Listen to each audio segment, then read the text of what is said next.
Hello. तो पिछले class में जो है सो हम लोगों का इलेक्ट्रोस्टैटिक्स जो है सो कंप्लीट हो चुका था और उसके बाद उसका उस चैप्टर का पूरा न्यूमेरिकल ये सब जितना भी था सारा कंप्लीट हो चुका है, सब कुछ बना चुके हैं, कंप्लीट कर चुके हैं। अब जो है सो हम लोग एनसीईआरटी के तीसरे चैप्टर और मेन चैप्टर अगर चला जाए तो दूसरा चैप्टर यानी कि इलेक्ट्रोस्टैट के बाद जो अगला चैप्टर आता है कौन सा, करंट इलेक्ट्रिसिटी, उसकी ओर आगे बढ़ते हैं। तो अब जो है सो हम लोग स्टार्ट करेंगे क्या चीज़, करंट इलेक्ट्रिसिटी, धारा वैद्युत की या विद्युत धारा। ठीक है, तो ये चैप्टर स्टार्ट करने से पहले पहले आप लोग हेडिंग दे दीजिए, चैप्टर का नाम लिख लीजिए, फिर आगे हम बात करते हैं इसके बारे में। तो आप लोग ये जो है सो ये तीसरा चैप्टर है क्या चीज़, करंट इलेक्ट्रिसिटी।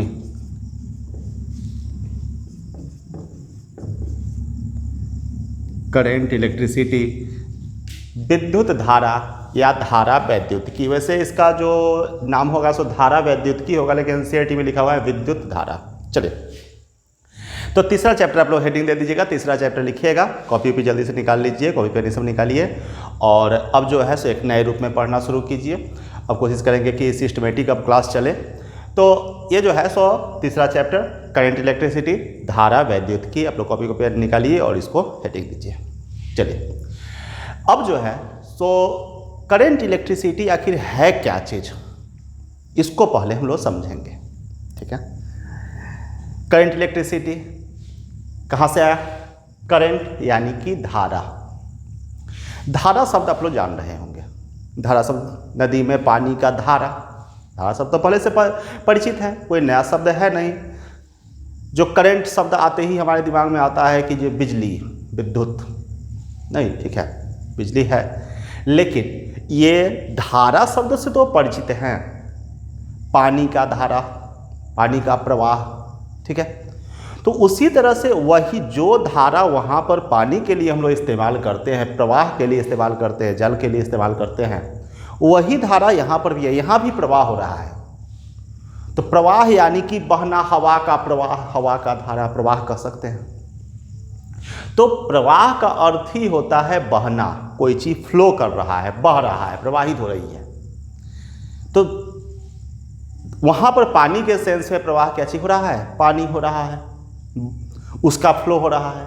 यहां पर क्या चीज फ्लो हो रहा है, तो अब इसको समझते हैं। देखिए, जो हमारा पिछला चैप्टर था जो हम लोग अभी कंप्लीट किए हैं, ठीक पिछले वीडियो में, कौन सा, इलेक्ट्रोस्टैटिक्स। इलेक्ट्रोस्टैटिक्स, थोड़ा नाम पर ध्यान दीजिए, इलेक्ट्रो प्लस स्टैटिक्स। इलेक्ट्रो यानी कि विद्युत, स्टैटिक्स, स्टैटिक्स यानी कि रुका हुआ, विद्युत का रुका हुआ अवस्था। इस चैप्टर में हम लोग क्या चीज पढ़े हैं, विद्युत का स्थिर अवस्था, रुका हुआ अवस्था। और यहाँ पर क्या चीज है, जो स्टैटिक था वही बन गया धारा। धारा यानी कि फ्लो, प्रवाह, किसका, इलेक्ट्रिसिटी, किसका, इलेक्ट्रिसिटी का, उल्टा दिखाते हैं, इलेक्ट्रिसिटी का क्या होने लगा, फ्लो होने लगा। पिछला चैप्टर में इलेक्ट्रो, इलेक्ट्रिसिटी सेम चीज है लगभग, यहाँ इलेक्ट्रो, यहाँ इलेक्ट्रिसिटी, वर्ड को कॉम्बाइन किया गया है, ये दोनों सेम चीज है। लेकिन पिछले चैप्टर में था वो स्टैटिक्स, रुका हुआ, और इस चैप्टर में हम लोग क्या करेंगे, उसी को फ्लो कराएंगे। अगर इसको हम लोग पानी के सेंस में समझें तो पहले हम लोग पानी का रुका हुआ अवस्था के बारे में पढ़े। जैसे कि एक टंकी में आप पानी को स्टोर कर दिए, जमा कर दिए, ठीक है, वहाँ पर वाटर क्या है, स्टैटिक कंडीशन में है, रुका हुआ अवस्था में है, और उस टंकी से जो है सो पानी को फ्लो कराना शुरू कर दिए तो क्या हो गया, करंट बन गया, उसका धारा होना आना शुरू हो गया, वो प्रवाहित होना शुरू हो गया। ठीक है, बस इतना ही का फर्क है कि पिछले चैप्टर में हम लोग विद्युत, इलेक्ट्रो, विद्युत का स्टैटिक कंडीशन पढ़े और इसमें फ्लो वाला कंडीशन पढ़ेंगे इस चैप्टर के अंदर, यानी कि करंट का फ्लो वाला कंडीशन पढ़ेंगे, इसमें प्रवाहित होगी विद्युत धारा, विद्युत। ठीक है, अब करंट हम लोग किसको मान रहे हैं, आप लोग याद कीजिएगा, या जो लोग अभी अभी हमसे जुड़े हैं वो लोग समझिएगा। करंट जो होता है, करंट वास्तव में कोई चीज़ ऐसा नहीं है। करंट क्या है, इलेक्ट्रिक चार्ज, विद्युत आवेश, आवेश को ही करंट बोला गया है, सॉरी, आवेश को ही इलेक्ट्रिक बोला गया है, विद्युत बोला गया है। आवेश जो होता है वही विद्युत होता है। अब आवेश क्या है? तो आवेश हुआ जो शुरू में ही ये चीज़ हो चुकी है, क्या चीज़? जो इलेक्ट्रॉन का त्याग या ग्रहण करना, इलेक्ट्रॉन की अधिकता या कमी, वही आवेश होता है। कोई भी चीज़ पर इलेक्ट्रॉन बढ़ गया वो आवेशित हो गया, इलेक्ट्रॉन घट गया वो भी आवेशित हो गया। घट गया तो कौन सा आवेश? धन आवेश। बढ़ गया तो ऋण आवेश। इसका बहुत विश्लेषण जो है सो आप लोग इलेक्ट्रोस्टैट का चैप्टर निकाल करके, वीडियो निकाल करके देख सकते हैं। चलिए, तो ये जो है सो यहाँ पर आवेश, इलेक्ट्रिक यानी कि आवेश, ठीक है, और आवेश का प्रवाह। पिछला चैप्टर में हम लोग पढ़े आवेश का स्थिर अवस्था और उसके कारण जो भी घटनाएं घटती थी, विद्युत क्षेत्र उत्पन्न करता था, विद्युत विभव उत्पन्न करता था, ये सब तरह का घटना थी। यहाँ पर क्या चीज़ होगा? उसी आवेश को प्रवाह कराएंगे। चलिए, अब अगर चार्ज को हम लोग कंपेयर कर दे किससे? वाटर से, ठीक है। चार्ज को अगर कंपेयर कर दे वाटर से यानी कि पानी से, आवेश, तो पानी का प्रवाह, तो यहाँ पर किसका प्रवाह? करंट के लिए चार्ज का प्रवाह। तो पानी का प्रवाह के लिए कोई चीज़ चाहिए, कोई नाला चाहिए या पाइप चाहिए, कुछ भी तो चाहिए, तभी जा कर के पानी का प्रवाह हो पाएगा, ठीक है। अगर प्रॉपर कंडीशन में एक ढंग से अगर पानी को फ्लो कराना है, अगर टंकी से आपके घर में पानी लाना है तो उसके लिए प्रॉपर पाइप चाहिए। ऐसा तो होगा नहीं कि टंकी लगाए उसको फोड़ दिए तो पानी आना शुरू हो जाएगा घर में आपका, ऐसा तो होगा नहीं। उसके लिए क्या होगा? प्रॉपर पाइप लाइन होगा। तो ठीक उसी तरह से यहाँ पर चार्ज को भी फ्लो कराने के लिए यहाँ पर भी पाइप की आवश्यकता होती है। तो यहाँ पर पाइपलाइन क्या चीज़? कंडक्टर। यहाँ पर जो पाइपलाइन क्या चीज़ हो गया? कंडक्टर हो गया, चालक हो गया, ठीक है। तो चालक के थ्रू जो है सो यहाँ पर क्या होगा? आवेश का प्रवाह होगा। जिस तरह से पाइप के थ्रू जो है सो पानी का प्रवाह होता है, ठीक उसी तरह से इस चैप्टर में किसके थ्रू पानी का प्रवाह होगा? आवेश का प्रवाह होगा चालक के थ्रू, ठीक है। चालक के थ्रू जब आवेश का प्रवाह होने लगा, आवेश यानी कि विद्युत, ठीक है, और विद्युत का जब प्रवाह होना शुरू हो गया तो वही बन गया विद्युत का धारा, विद्युत का प्रवाह, आवेश का प्रवाह, आवेश का धारा, विद्युत का धारा, ठीक है।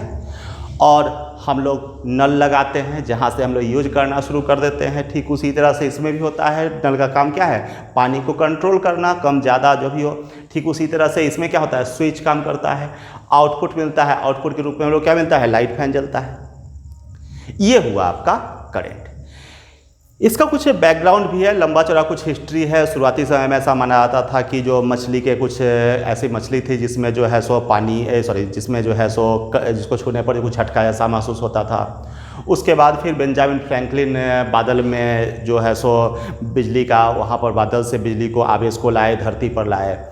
और निकोला टेस्ला भी इसमें बहुत सारा लंबा योगदान दिए हैं, थॉमस अल्वा एडिसन इसमें। तो ये कई स्टेप में इसका बिजली का जो हुआ है, इसके लिए हम अलग से वीडियो बनाएंगे। उसके लिए जो होगा सो हम अलग से एक जानकारी देंगे, जो कैसे कैसे जो है सो बिजली का मतलब क्रमबद्ध, चरणबद्ध तरीके से ये आगे की ओर बढ़ा है और आज जो है सो काफ़ी उन्नत रूप में हम लोगों के सामने दिखाई दे रहा है। तो इसके लिए एक अलग से वीडियो रहेगा।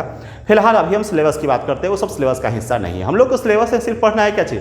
करंट, इलेक्ट्रिसिटी के बारे में, धारा का प्रवाह के बारे में, ठीक है। हम लोग बस इतना ही पढ़ना है। चलिए, तो अब जो है तो यहाँ पर ये तो समझ चुके हैं कि करंट क्या चीज़ हो गया। करंट क्या हो गया? करंट हुआ, एक सेकेंड, तो ये तो हम लोग पढ़ चुके हैं, समझ चुके हैं कि करंट क्या हो गया। तो करंट हुआ जो आवेश का प्रवाह, ठीक है। आवेश के प्रवाह के लिए क्या चीज़ चाहिए? ये पानी के प्रवाह के लिए क्या चीज़ चाहिए? पाइपलाइन चाहिए। उसी तरह से आवेश के प्रवाह के लिए क्या चीज़ चाहिए? चालक चाहिए, कंडक्टर चाहिए, ठीक है। अब ये चालक, तो सबसे पहले हम लोग अब समझेंगे किसके बारे में? कंडक्टर के बारे में। ये सब लिखना नहीं, बस ऐसे ही समझना है। तो सबसे पहले समझेंगे किसके बारे में? कंडक्टर के बारे में, चालक के बारे में। लिखना नहीं है ये सब, बस ऐसे ही हम समझाएंगे। पदार्थ कितना प्रकार का? चालक, कुचालक और अर्धचालक। पदार्थ जो होता है सो मेन रूप से कितना प्रकार का होता है? चालक, कुचालक और अर्धचालक, 3 प्रकार का पदार्थ होता है, ठीक है। तो और अवस्था कितना है? उसका स्टेज कितना है? सॉलिड, लिक्विड और गैस। 3 उसका टाइप और 3 उसका स्टेज। तो सॉलिड, लिक्विड और गैस, ये तीनों में जो होता है सो तीनों टाइप मौजूद है। कौन सा टाइप? कंडक्टर, नॉन कंडक्टर यानी कि इंसुलेटर और सेमी कंडक्टर। कंडक्टर क्या होता है कि जिससे इलेक्ट्रिसिटी का बहुत इजीली फ्लो हो जाता है, बहुत आसानी से फ्लो होना शुरू हो जाता है, होता है कंडक्टर। अब आसानी से कैसे फ्लो होता है? क्योंकि उसमें जो होता है जो फ्री इलेक्ट्रॉन जो कैरी करता है, जिसके पास फ्री इलेक्ट्रॉन होता है, उस तरह का जो सॉलिड हुआ वो हो गया कंडक्टर। ठीक है। उसके बाद इंसुलेटर, जिसके पास फ्री इलेक्ट्रॉन नहीं होता है। फ्री इलेक्ट्रॉन आप लोग केमिस्ट्री में बढ़िया तरह से पढ़ लिए होंगे, अच्छी तरह से जान रहे होंगे फ्री इलेक्ट्रॉन के बारे में। जिसका अंदर से उसका पेरेंट एटम से जिसका बॉन्डिंग मजबूत रहता है वो होता है इंसुलेटर, उसके पास फ्री इलेक्ट्रॉन नहीं रहता है। और जिसका पेरेंट एटम से जो है सो उसका अगर बॉन्डिंग कमज़ोर रहता है, वो अगर खुला हुआ रहता है तो आराम से मूव करने लगता है जो इलेक्ट्रॉन, उसी को बुलाता है फ्री इलेक्ट्रॉन। ठीक है। तो ये सब जो हुआ, तो जिसमें वह पदार्थ जिसमें होता है मुक्त इलेक्ट्रॉनों की संख्या अधिकता होती है उसको क्या बुलाता है? चालक। जिसमें मुक्त इलेक्ट्रॉनों की संख्या एक कम ही होती है उसे बुलाता है कुचालक। और जो दोनों के बीच में रह जाता है, न ज़्यादा न कम, ठीक है, जनरली 4 वैलेंस इलेक्ट्रॉन वाला, तो ये जो होता है सो अर्धचालक होता है, सेमी कंडक्टर होता है। ठीक है। अब ये चालक, कुचालक और अर्धचालक जो है ये तीनों में पाया जाता है, सॉलिड, लिक्विड और गैस तीनों में पाया जाता है। तो हम लोग मेन रूप से काम करेंगे किस पर? कंडक्टर के लिए हम लोग बात करेंगे। अब तो ये तो हुआ सॉलिड, तो सॉलिड में कंडक्टर कौन सा हो गया? तो सॉलिड में जिसमें फ्री इलेक्ट्रॉन होता है तो ये आपका कॉपर, एल्युमिनियम, थोड़ा बहुत आयरन में भी रहता है। तो ये सब जो हुआ सो फ्री इलेक्ट्रॉन। सिल्वर हुआ, सिल्वर जो होता है उसमें बहुत ज़्यादा फ्री इलेक्ट्रॉन होता है, वो बहुत अच्छा कंडक्टर होता है। तो फ्री इलेक्ट्रॉन वाला जितना भी मेटल, जितना भी पदार्थ है तो उसको मेटल कहा गया है, तो वो सब हो गया क्या चीज़? चालक। ठीक है। उसका लिक्विड में भी चालक होता है, जो जिसका आयनीकरण होता है CuSO4, H2SO4, NaCl, इसका Na+Cl-, मतलब जिसका आयनिक, जिस पर अलग अलग आयन आ जाता है, तो वो हो गया क्या चीज़? लिक्विड में। गैस में भी कंडक्टर होता है, लेकिन गैस जो होता है सो नॉर्मली नॉन कंडक्टर होता है, वो विद्युत का कुचालक होता है। गैस जो होता है वो सामान्यतः विद्युत का कुचालक होता है। और कुछ एक कंडीशन में मेन रूप से 2 कंडीशन लिया जाता है गैस के सेंस में। किसमें? लो प्रेशर पर, और दूसरा हाई पोटेंशियल डिफरेंस पर। ये दोनों कंडीशन पर गैस भी जो होता है सो विद्युत का चालक बन जाता है। ठीक है। सॉलिड तो समझ गए, जिसमें मुक्त इलेक्ट्रॉन है, जिसमें फ्री इलेक्ट्रॉन है। लिक्विड में क्या चीज़? जिसको इलेक्ट्रोलाइट भी कहा गया है लिक्विड में, CuSO4, NaCl, H2SO4, तो ये सब तरह का जो इलेक्ट्रोलाइट है, विद्युत अपघटय है, तो ये सब जो हो गया सो क्या चीज़ हो गया? चालक हो गया। उसके अलावे गैस में कौन सा चालक हुआ? तो सारा का सारा गैस नॉर्मली जो होता है सो कुचालक रहता है, वो विद्युत का कुचालक होता है। लेकिन कुछ कंडीशन में, जिसमें मेन कौन कौन कंडीशन है? एक लो प्रेशर, अगर कोई भी गैस जो है सो अगर लो प्रेशर पर रख दिया जाता है तो इस स्थिति में वो गैस जो होता है सो विद्युत का सुचालक बन जाता है। दूसरा, अगर उसको हाई पोटेंशियल डिफरेंस पर रख दिया जाए, अगर बहुत ज़्यादा विभवांतर पर रख दिया जाए, तो इस कंडीशन में भी जो गैस जो होता है सो आयनाइज होता है, आयनाइज हो जाता है, और वो जो है सो विद्युत का सुचालक बन जाता है। तो सॉलिड, लिक्विड और गैस तीनों में जो है सो विद्युत का सुचालकता मौजूद है, लेकिन अलग अलग कंडीशन है। सॉलिड में कंडीशन है फ्री इलेक्ट्रॉन, लिक्विड में कंडीशन है इलेक्ट्रोलाइट। ठीक है। उसका आयनीकरण होना चाहिए। और गैस में क्या है? गैस में क्या कंडीशन है कि वो लो प्रेशर पर और हाई पोटेंशियल डिफरेंस पर, हाई उच्च विभवांतर पर, ये तीनों कंडीशन में जो है सो चालक बन जाता है। अब चालक का काम क्या है? चालक का काम क्या है? चार्ज को कैरी करना, आवेश को एक स्थान से दूसरे स्थान तक पहुंचाना। तो आवेश तो अपने आप में कोई चीज़ है नहीं, मुख्य रूप से क्या चीज़ है? इलेक्ट्रॉन है। यानी कि चालक के थ्रू जब इलेक्ट्रॉन एक स्थान से दूसरे स्थान तक पहुंचने लगा, तो इलेक्ट्रॉन का पहुंचने का अर्थ हुआ, इलेक्ट्रॉन पर होता है, जानते हैं कि चार्ज होता है, एक इलेक्ट्रॉन पर कितना चार्ज? 1.6 × 10⁻⁹ कूलम। तो ये जो है सो अगर इलेक्ट्रॉन फ्लो करना शुरू हुआ, यानी कि उससे क्या हुआ? चार्ज फ्लो करना शुरू कर दिया। और जब चार्ज फ्लो करना शुरू कर दिया तो चार्ज यानी कि इलेक्ट्रिक का फ्लो, विद्युत का धारा, तो वही बन गया क्या चीज़? विद्युत धारा। तो अब जो है मेरे ख्याल से आप लोगों को विद्युत धारा का पूरा फिगर जो है सो स्पष्ट हो गया होगा कि विद्युत धारा वास्तव में है क्या चीज़, जिसमें मुख्य योगदान निभाता है कौन?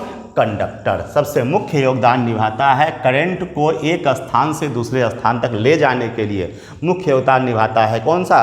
कंडक्टर। अगर कंडक्टर नहीं रहता तो आज हम लोग विद्युत धारा को न समझ पाते न उसका उपयोग कर पाते। तो कंडक्टर जो है सो इसका मुख्य योगदान है, चाहे वो सॉलिड के रूप में हो, लिक्विड के रूप में हो या गैस के रूप में हो। ठीक है, तो ये जो हुआ सो हमारा कंडक्टर हुआ। अब समझते हैं करंट, इलेक्ट्रिक करंट। तो अगला हेडिंग आप जो है, अगला नहीं पहला हेडिंग आप लोग दे दीजिएगा इलेक्ट्रिक करंट।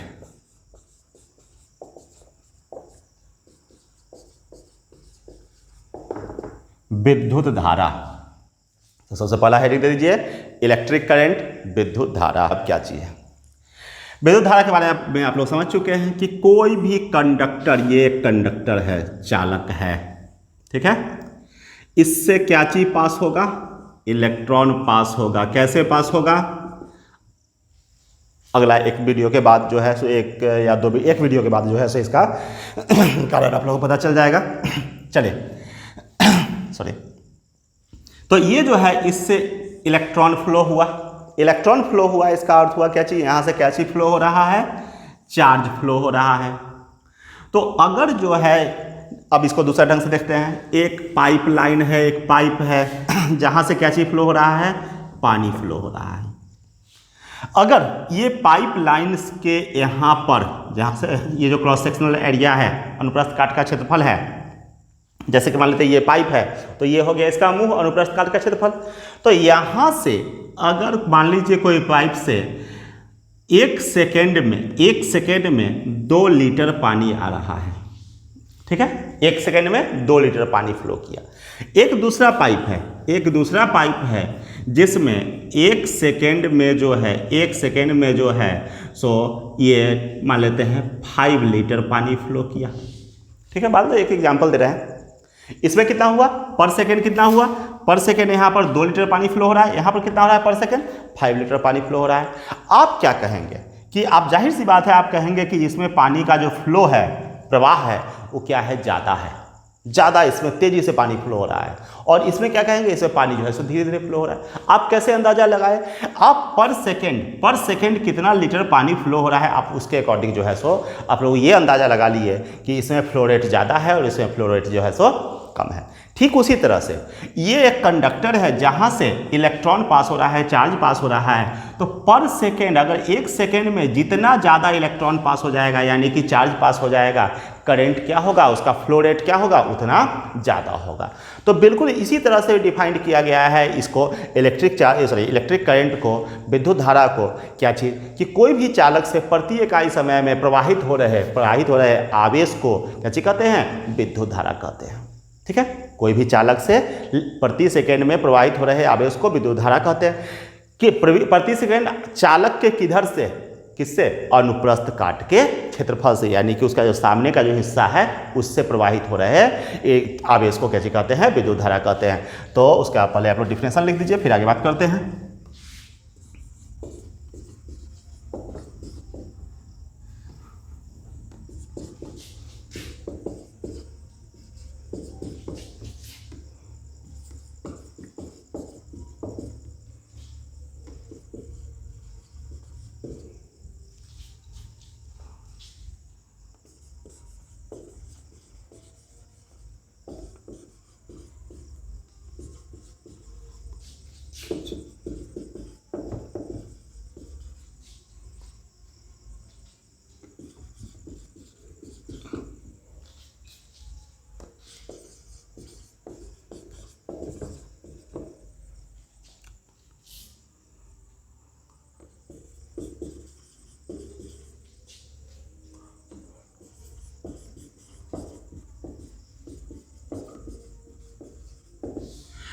देखिए, किसी चालक के अनुप्रस्थ काट के क्षेत्रफल से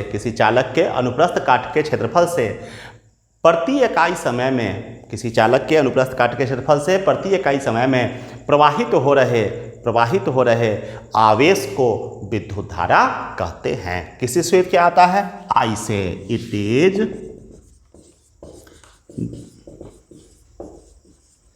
कैपिटल या स्मॉल दोनों होता है। देखिए इसे इसे कैपिटल अथवा स्मॉल आई से सूचित किया जाता है। तो अब इसका फॉर्मूला क्या बन जाएगा, I equal to capital I small, आप कुछ भी लिख सकते हैं, कोई दिक्कत नहीं है। तो आई इक्वल टू क्या चाहिए, पर यूनिट टाइम, कौन सा, चार्ज यानी कि क्यू बाई टी। तो I equal to Q by T. इसका चलिए ऐसा यूनिट सब लिखते हैं अब।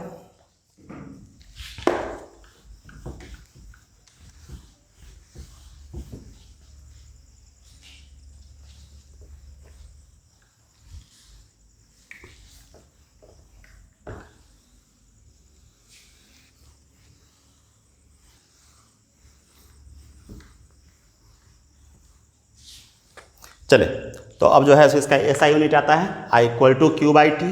तो हाँ, एक और फॉर्मूला है, आप जान रहे हैं कि Q इक्वल टू होता है एन ई, वहाँ पर quantization of charge Q equal to n ई।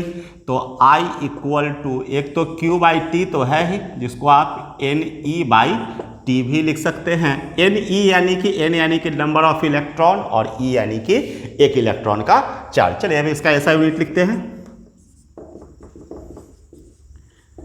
ऐसा यूनिट Q का कितना हो जाएगा, Q का हो जाएगा कूलॉम और T का हो जाएगा सेकेंड, तो कूलॉम पर सेकेंड।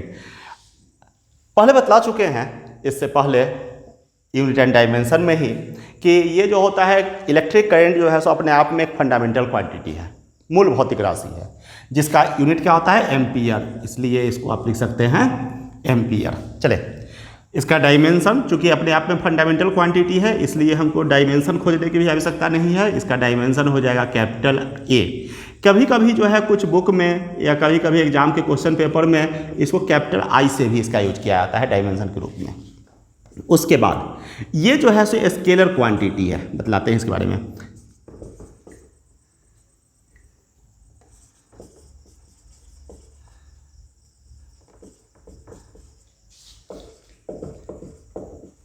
देखिएगा यह अदिश राशि होता है।